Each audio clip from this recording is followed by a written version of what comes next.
अस्सलाम वालेकुम। आज का जो हमारा लेक्चर है it is on modern materials and chemicals. आपके सामने स्लाइड्स हैं। I am going to go over ceramics, उसकी प्रॉपर्टीज़ क्या क्या हैं, उसके बाद मैं प्लास्टिक्स के ऊपर मूव ऑन करूँगी, then I am going to move on to fertilizers and then to finally to pesticides. ठीक हो गया। सिरेमिक्स की सबसे पहले बात करते हैं। सिरेमिक होता क्या है? It is an inorganic non metallic solid जो कि क्ले से बनता है and that is been shaped और उसके बाद हार्डन किया जाता है by heating it to very very high temperatures. ठीक है। प्रॉपर्टीज़ क्या हैं? It is hard, it is brittle and it is corrosion resistance. आपके सिरेमिक्स के ऊपर 5-5 नंबर के सवाल आ चुके हैं, तो काइंडली आप इंश्योर करें कि आप सही तरीके से देख रहे हैं, इसको पढ़ रहे हैं और समझ रहे हैं। ठीक है। प्रॉपर्टीज़ देख लें। They are hard and strong. ठीक है। वेयर रेजिस्टेंट होते हैं, ड्यूरेबल होते हैं। ठीक है। कोरोजन रेजिस्टेंट होते हैं। ठीक है। They don't corrode easily. फिर they do not react with most liquids, gases and acids. ठीक है। फिर ये थर्मल इंसुलेटर्स होते हैं और इलेक्ट्रिकल इंसुलेटर्स होते हैं। ठीक है।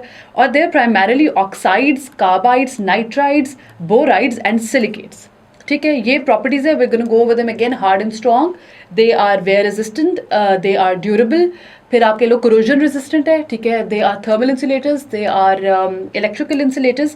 फिर they are primarily oxides, borides, nitrides and carbides. अच्छा जी, अगले एप्लीकेशंस देख लेते हैं। तो कहाँ कहाँ पे इस्तेमाल होते हैं आपके सिरेमिक्स से? यूज्ड इन एरोस्पेस, काफ़ी ज़्यादा पार्ट्स और स्पेस शटल्स हैं वहाँ पे इस्तेमाल होते हैं। पहला इसका काम ये है। दूसरा कंज्यूमर्स यूजेस। ठीक है ना। Their use for lot of consumers everyday use में। आप देखते हो सिरेमिक्स हर जगह इस्तेमाल हो रहे हैं। मेडिसिन में इस्तेमाल होते हैं। ठीक है। They are also components for air and naval vehicles. ठीक हो गया। और कंप्यूटर पार्ट्स में बहुत ज़्यादा इस्तेमाल होते हैं सिरेमिक्स। ठीक है।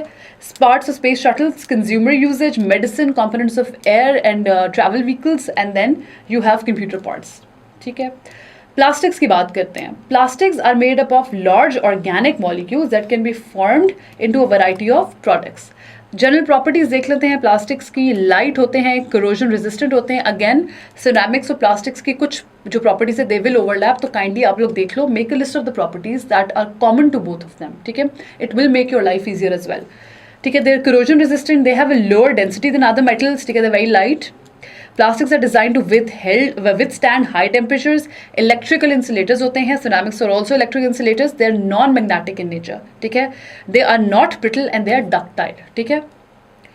अच्छा जी, दो किस्म के प्लास्टिक्स होते हैं। एक हो गया थर्मोप्लास्टिक्स और एक हो गया थर्मोसेटिंग प्लास्टिक्स। ठीक है। डिफरेंसेस मैं साथ साथ आपको बताती जाऊंगी। You have the chart in front of you. Thermoplastics repeatedly आप सॉफ्टन उसको कर सकते हो by heating and then hardening by cooling. ठीक है। लाइक फॉर एग्जाम्पल आप ये करते हो कि आप यू रिपीटेडली सॉफन इट, ठीक है ना, हीट करके, और आप कूल करके दोबारा से उसको हार्डन भी कर लो। ठीक है। And this can be done without ruining the overall structure of that plastic. ठीक है। उसके बाद दे आर लेस ब्रांच। ठीक है ना। इनके बीच में वीक वैंडरवॉल फोर्सेस होती है। ठीक है। उसके अलावा they behave like wax, they not brittle at all. Plastic आपको पता है कि जितना आप स्ट्रेच करो दे वेरी वैक्सी। ठीक है। ब्रिटल बिल्कुल नहीं होते, टूट नहीं जाते उस तरह से। अच्छा जी, और थर्मोसेटिंग प्लास्टिक है कि एक बार आपने उसको हीट कर लिया तो it is permanently being heated up. ठीक है। उसके बाद जो उसकी शेप बन गई उसके बाद आप उसको चेंज नहीं कर सकते। दे have a very complex structure. ठीक है। बड़ा कॉम्प्लेक्स इनका स्ट्रक्चर होता है और बहुत ब्रिटल होते हैं ये।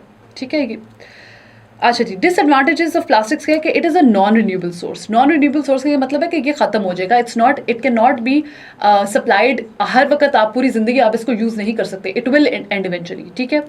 दे are brittle at low temperatures, कम टेम्परेचर्स पे दे आर वेरी ब्रिटल। ठीक है। They deform under load. ठीक है। उसके बाद दे आर हीट रेजिस्टेंट। ठीक है। And they have poor ductility. ठीक है। They are combustible. अच्छा, इनका recycling process is very costly and you know that you have to recycle plastics because they are very hazardous to the environment. ठीक हो गया। फिर chemicals added to plastics are absorbed in human bodies and that is a very dangerous phenomena as well and it can harm the living organisms. ठीक है।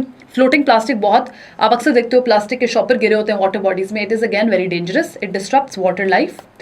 फिर plastic जो है you can bury it in landfills but it spreads. जो आप plastic bury करते हो it's kind of spreads into ground water, वो ग्राउंड वाटर के अंदर चला जाता है and then it not only disturbs aquatic life लेकिन ग्राउंड वाटर में मिक्स होने की वजह से इसका मतलब ये है कि जब ह्यूमन बींग्स उसको कंज्यूम करें तो वो उनके लिए भी कंटामिनेटेड है। ठीक हो गया। अच्छा, एनवायरमेंटल पोल्यूशन बहुत ज़्यादा कॉज होती है बर्निंग ऑफ प्लास्टिक से। A lot of pollutants are release into the atmosphere. Control किस तरह कर सकते हो? Source reduction. सोर्स रिडक्शन क्या है कि आप सोर्स सी आप उसको कंट्रोल करो, ठीक है। पेपर बैग्स बनाना शुरू कर दो, प्लास्टिक बैग्स ना यूज़ करो। A great initiative by taken in a lot of universities इन पाकिस्तान, ठीक है, अ lot of areas in Pakistan जहाँ पे आपने बिल्कुल ही बैन कर दी है प्लास्टिक बैग्स को। पेपर बैग्स आप इस्तेमाल करो, यू नो के देर ईजिली आप उसको डिस्ट्रॉय कर सकते हो, ठीक है, कोई मसला नहीं होगा, डिकम्पोज आराम से हो जाते हैं।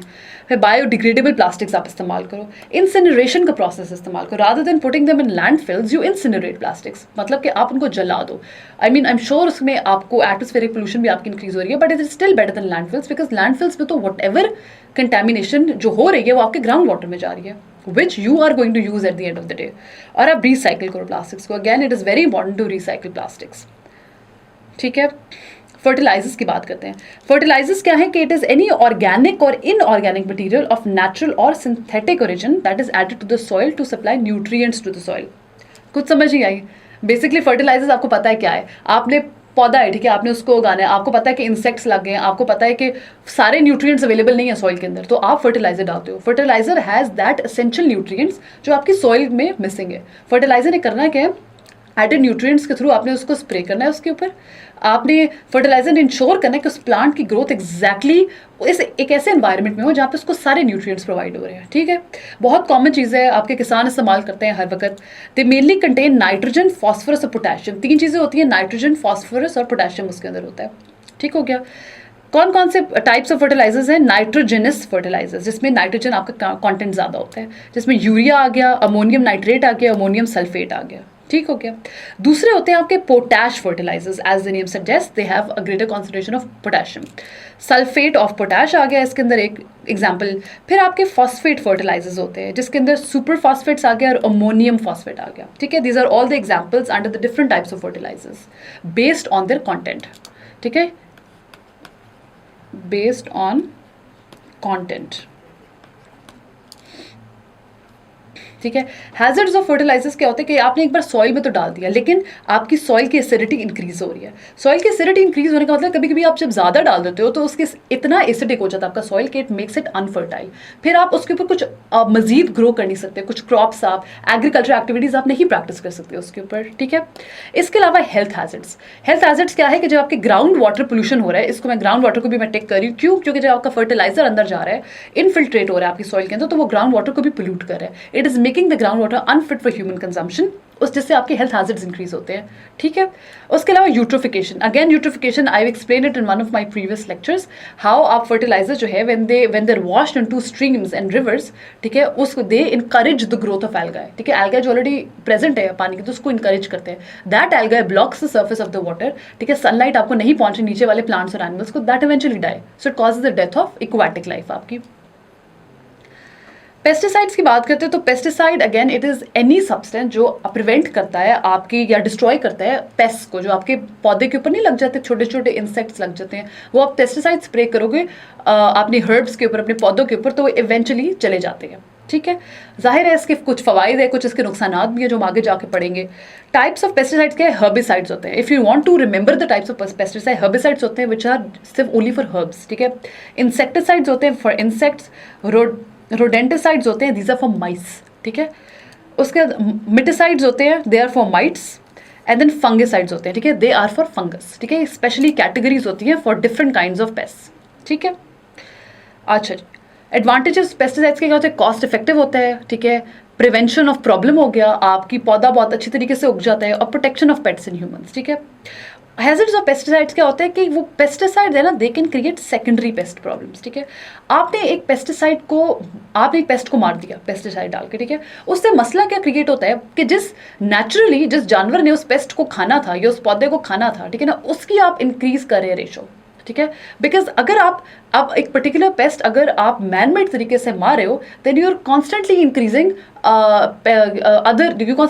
The number of other animals और अदर ऑर्गेनिजम्स, ठीक है, who were suppose to eat that, ठीक है।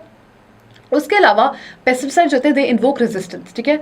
आप एक पेस्ट के ऊपर एक पेस्टिसाइड करोगे, स्प्रे करोगे, तो फिर करोगे, एक जनरेशन मारते हो, आप दूसरी जनरेशन मारते हो, जो तीसरी जनरेशन पैदा होती है ना उस पेस्ट की, वो रेजिस्टेंट हो जाती है। उसके अंदर ऐसे सेल्स होते हैं, इसके अंदर ऐसे क्वालिटीज होती हैं जो आप जिसकी वजह से उनके ऊपर वो पेस्टिसाइड इफेक्टिव रहता ही नहीं है।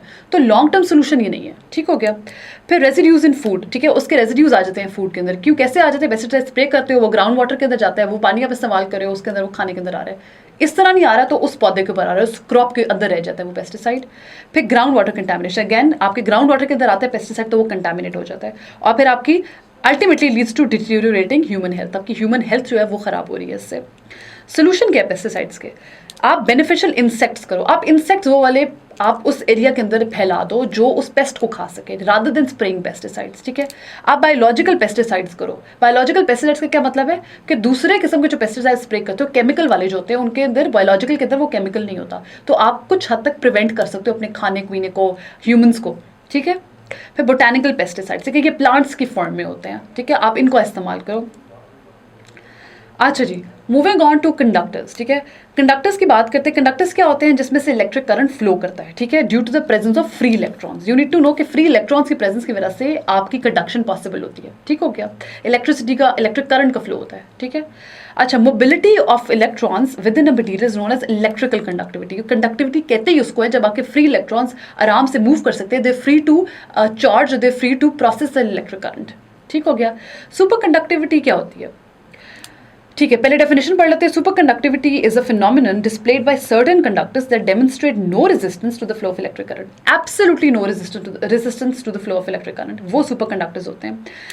पहले क्या होता है कि temperature, as the temperature decreases, ठीक है, रेजिस्टिविटी जो होती है आपकी पहले डिक्रीज करती है until certain critical temperature reach, ठीक है।